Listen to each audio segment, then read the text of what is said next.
Trade fans, or actually, I shouldn't say that. Welcome back, my lovely people. There you go. I love my subscribers, even though half of them are probably my family.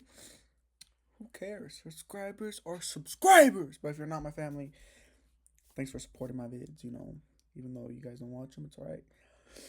We're growing. This is a part of the process. Everything takes time. Ignore these fucking dogs because I'm restarting this shit again. Sorry, guys. I heard something back there. I'm scared. Okay, anyways. Coming into market open, we have London highs, and then we have Asian lows, London lows, and Asian lows. So Asian highs, London lows, Asian lows, and this is London highs. So from here, I ain't gonna lie, we're on a bullish trend, yes, but we have all this liquidity down here. But that doesn't really matter. I mean, we do have these things that I felt like I was gonna come down here, but at least come down to Asian highs because it took out London highs. That's really low key what I thought. That we took out these, would go down to London highs, and then go higher because we would need to retrace a little bit more down.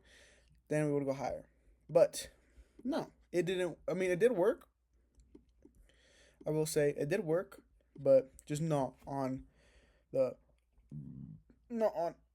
NQ. But I mean, yeah, no, there's no way. Because even if we did say, oh, it respected that gap, full TP, but we didn't say that.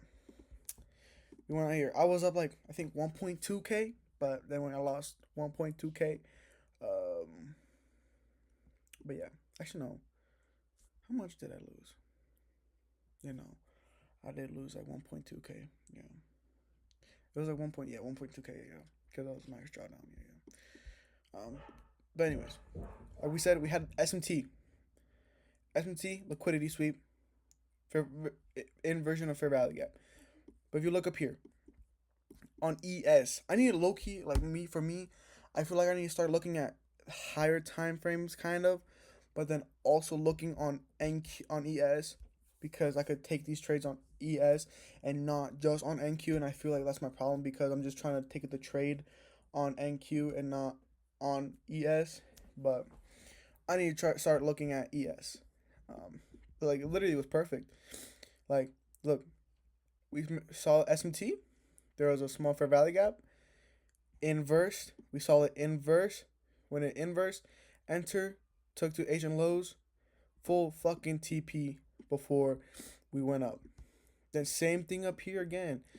We could have said, look, liquidity sweep off of London highs, came up over it, came back down, liquidity sweep, SMT, inverse fair value gap. We had this fair value gap.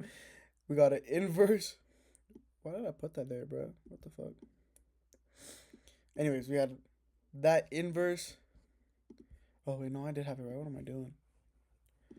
Oopsies. Anyways, we have this inverse of a fair value gap, and then we have the SMT. Then we went higher.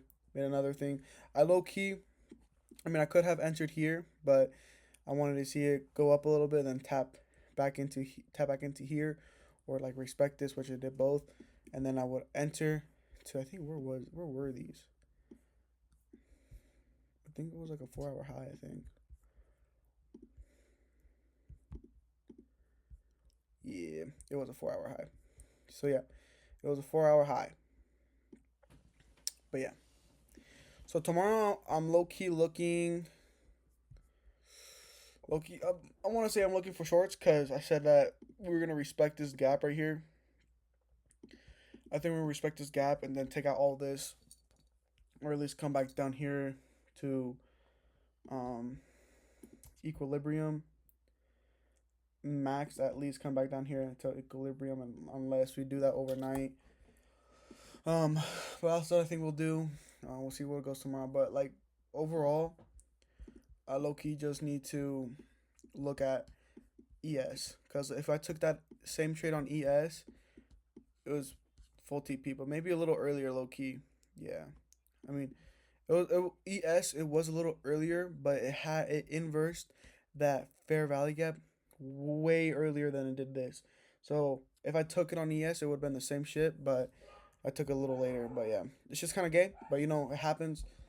It sucks. And I don't know why I didn't take this one because I already lost 1200, and if it didn't work, I'm like down 2 bands once again. So I was like, nah.